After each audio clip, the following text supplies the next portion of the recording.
ನಮ್ಮ ರಾಜ್ಯದ ಸಚಿವ ಸಂಪುಟ ವಿಸ್ತರಣೆಗೆ ಸಂಬಂಧಪಟ್ಟಂತೆ ಈ ವಾರದೊಳಗೆ ಎಲ್ಲವೂ ಕೂಡ ಮುಕ್ತಾಯ ಆಗುವಂತ ಒಂದು ಲಕ್ಷಣ ಅಂತೂ ಇದೆ. ಈಗಾಗಲೇ ಖಾಲಿ ಇರುವಂತ 20 ಸ್ಥಾನಗಳಿಗೆ ಅನೇಕರು ಪಟ್ಟಿಗಳನ್ನ ಹಿಡ್ಕೊಂಡು ಕೂತಿದ್ದಾರೆ. ಇವತ್ತು ರಾತ್ರಿನೇ ಎಲ್ಲದಕ್ಕೂ ಕೂಡ ಒಂದು ಫುಲ್ ಸ್ಟಾಪ್ ಬೀಳುವಂತ ಸಾಧ್ಯತೆಗಳಿದೆ. ರಾಜ್ಯಪಾಲರು 3 ದಿನ ಮಧ್ಯಪ್ರದೇಶದ ಪ್ರವಾಸದಲ್ಲಿರೋ ಕಾರಣ ಸಂಪುಟದ ವಿಸ್ತರಣೆ ನಾಳೆ ಅಥವಾ ನಾಡಿದ್ದು ಆಗುವಂತ ಎಲ್ಲದೂ ಅನುಮಾನವಾಗಿದೆ. ಆಗತ್ತೆ ಅಂತ ಹೇಳಕ್ ಆಗೋದಿಲ್ಲ. ಅವ್ರು ರಾಜ್ಯಕ್ಕೆ ಬರಬೇಕು. ಈಗಾಗಲೇ ವಿಶೇಷ ವಿಮಾನದ ವ್ಯವಸ್ಥೆಯನ್ನ ಮಾಡಿಕೊಳ್ಳಲಾಗ್ತಿದೆ ಅನ್ನೋದಾಗಿಯೂ ಕೂಡ ಒಂದಷ್ಟು ಮಾಹಿತಿಗಳು ಬರ್ತಾ ಇದೆ. ಇನ್ನು ಸಚಿವ ಸ್ಥಾನದ ಆಕಾಂಕ್ಷಿಗಳಿಗೆ ಡವಡವ ಶುರುವಾಗಿದೆ. ಇವತ್ತು ಮಾಗಡಿಯ ಶಾಸಕರು ಟೆಂಪಲ್ ರನ್ ಅನ್ನ ಕೂಡ ಮಾಡಿದ್ದಾರೆ. ಈ ಸಂಪುಟಕ್ಕೆ ಸಂಬಂಧಪಟ್ಟಂತೆ ಮಾಜಿ ಸಿಎಂ ಮತ್ತು ಮಾಜಿ ಡಿಸಿಎಂ ಮಾತನಾಡಿದ್ದಾರೆ. ನೋಡ್ಬರೋಣ. 8 ಗಂಟೆಗಿದೆ ಮೀಟಿಂಗು, ಅಲ್ಲಿ ನೋಡಿ ಚರ್ಚೆ ಮಾಡ್ತೀವಿ. ಸಾಧ್ಯತೆ ಇದೆ. 8 ಗಂಟೆಗಿದೆ ಮೀಟಿಂಗು, ಅಲ್ಲಿ ನೋಡಿ ಚರ್ಚೆ ಮಾಡ್ತೀವಿ. ಸಾಧ್ಯತೆ ಇದೆ. ಮುಖ್ಯಮಂತ್ರಿಗಳು ಮತ್ತು ಮಾಜಿ ಮುಖ್ಯಮಂತ್ರಿಗಳು ಹೋಗಿದ್ದಾರೆ. ಇವತ್ತು ರಾತ್ರಿ ಅಥವಾ ನಾಳೆ ಬೆಳಿಗ್ಗೆ ಹೈಕಮಾಂಡ್ದವ್ರ ಜೊತೆಗೆ ಚರ್ಚೆ ಮಾಡಿಕೊಂಡು ನಾಳೆ ಬರ್ತಾರೆ. ಬಂದ್ಮೇಲೆ ಅದನ್ನ ಅಲ್ಲಿಂದನೇ ಸಮಯ ಘೋಷಣೆ ಮಾಡಬಹುದು ಅಂತ ನಿರೀಕ್ಷೆ. ಸರ್, ತಾವು ಕೂಡ ಆಕಾಂಕ್ಷಿಗಳಿದ್ದೀರ. ಅದರಲ್ಲೂ ಬೆಳಗಾವಿಗೆ 3 ರಿಂದ 4 ಜನಕ್ಕೆ ಕೊಡಬೇಕು ಅನ್ನೋಂಥ ಒತ್ತಡ ಇದೆ. ಈಗಾಗಲೇ ಒಬ್ಬರು ಆಗಿದ್ದಾರೆ. ಹಾಗಾಗಿ ಅದನ್ನ ಯಾವ ರೀತಿ ನೋಡಿ, ಹಿಂದೆ ಈ ಜನತಾ ಪರಿವಾರ ಸರ್ಕಾರ ಇದ್ದಂತ ಸಂದರ್ಭದಲ್ಲಿ 4-5 ಸ್ಥಾನಗಳನ್ನು ಕೊಟ್ಟಿರ್ತಕ್ಕಂಥ ಉದಾಹರಣೆ. ಈಗ ಕೇಳ್ತಕ್ಕಂಥದ್ರಲ್ಲಿ ತಪ್ಪಿಲ್ಲ. ಆದ್ರೆ ಇವತ್ತು ಜಿಲ್ಲೆಗಳು ಜಾಸ್ತಿ ಆಗೋದ್ರಿಂದ ಜಿಲ್ಲೆಗಳಿಗೂ ಕೂಡ ಪ್ರಾತಿನಿಧ್ಯಗಳನ್ನು ಕೊಡಬೇಕು ಅಂತಕ್ಕಂಥ ಒಂದು ಚಿಂತನೆ. ಸಂಪುಟ ಅಂತೂ ಇಂತೂ ಕ್ಲೈಮ್ಯಾಕ್ಸ್ ಹಂತಕ್ಕೆ ಬಂತು ಸರ್. ಒಂದು ಖುಷಿ, 8 ಗಂಟೆಗೆ ಮಹತ್ವದ ಮೀಟಿಂಗ್ ಆಗ್ತಿದೆ. ಅನೇಕರು ಶಕ್ತಿ ಪ್ರದರ್ಶನ ಮಾಡ್ತಿದ್ದಾರೆ. ಒಂದಿಷ್ಟು ಜನ ಶಾಸಕರು ದೆಹಲಿಯಲ್ಲೇ ಕೂತ್ಕೊಂಡಿದ್ದಾರೆ, ದೇವಸ್ಥಾನಕ್ಕೆ ಹೋಗಿ ಬರ್ತಿದ್ದಾರೆ. ಅಂದ್ರೆ ಒಂದು ಅನುಮಾನಗಳು ಕಾಡ್ತಾ ಇರೋದು, ಮುಖ್ಯಮಂತ್ರಿಗಳನ್ನೇ ಬದಲಾವಣೆ ಮಾಡಿಕೊಂಡು ಗದ್ದಲ ಇಲ್ಲದೆ ಸೈಲೆಂಟ್ ಆದಂತ ಕಾಂಗ್ರೆಸ್ ಸಂಪುಟದಲ್ಲಿ ಸೈ ಅನ್ಸ್ಕೊಳುತ್ತಾ ಅಂತ. ಒಂದು ಹಂತಕ್ಕೆ ಅವ್ರಿಗೆ ಆ ಶಕ್ತಿ ಇದೆ. ಸದ್ಯಕ್ಕೆ CM ಕುರ್ಚಿ ಮೇಲೆ ಕೂತಿರುವಂಥ DK ಶಿವಕುಮಾರ್ಗೆ ಆ ಶಕ್ತಿ ಅಂತೂ ಇದೆ. ಎಲ್ಲವೂ ಅವ್ರು ಅಂದುಕೊಂಡಂಗೆ ಆಗದೇ ಇರಬಹುದು, ಆದರೆ ವಿಶ್ವಾಸಕ್ಕೆ ತಗೊಳ್ಳುವಂಥ ಪ್ರಯತ್ನವನ್ನಂತೂ ಮಾಡಬಹುದು. ಅದರಲ್ಲಿ ಸಫಲತೆ ಕಾಣುವಂಥ ಶಕ್ತಿ DK ಶಿವಕುಮಾರ್ಗಿದೆ. ಸಿದ್ದರಾಮಯ್ಯ ಅವರು ಕೂಡ ಬದಿಗೆ ನಿಂತಾಗ ಅವ್ರನ್ನ ಬದಿಗೆ ಸರಿಸಲಾಯಿತು ಅಂತ ಹೇಳ್ತಾ ಇರುವಂಥ ಸಂದರ್ಭದಲ್ಲಿ ಇವತ್ತಿಗೂ ಒಂದು ಮಾತುಕತೆ ಇಲ್ಲ. ಸಕ್ರಿಯ ಚುನಾವಣಾ ರಾಜಕೀಯದಿಂದ ನಾನು ದೂರ ಇರ್ತೀನಿ ಅನ್ನುವಂಥದ್ದು ಹೇಳ್ತಾ ಇಲ್ಲ.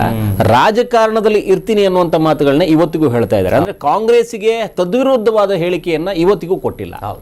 ಅವರ ಬಣವೂ ಕೂಡ ಮಾತಾಡದಂತೆ ಇವತ್ತಿಗೂ ತಡೆ ಹಿಡಿದಿದ್ದಾರೆ.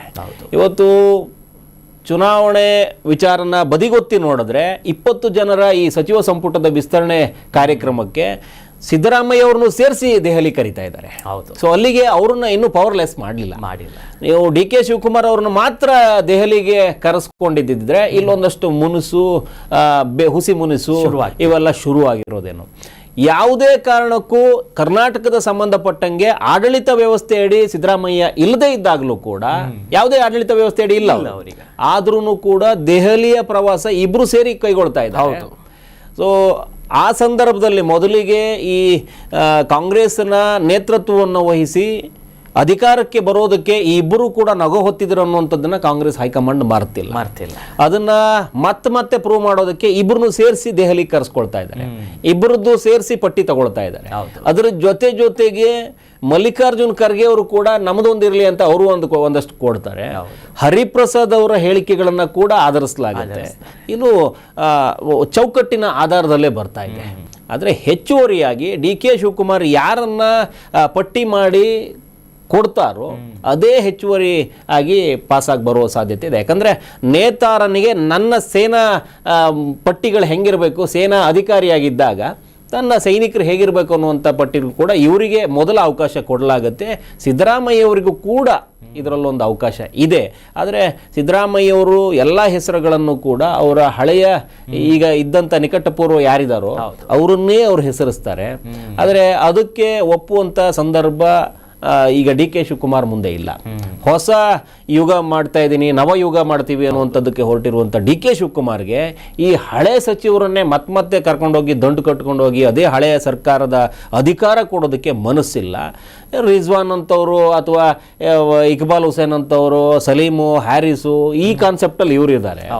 ಒಂದಷ್ಟು ಮಹಿಳೆಯರನ್ನು ಕೂಡ ಒಳಗಡೆ ತರುವಂಥ ಪ್ರಯತ್ನ ಆಗತ್ತೆ.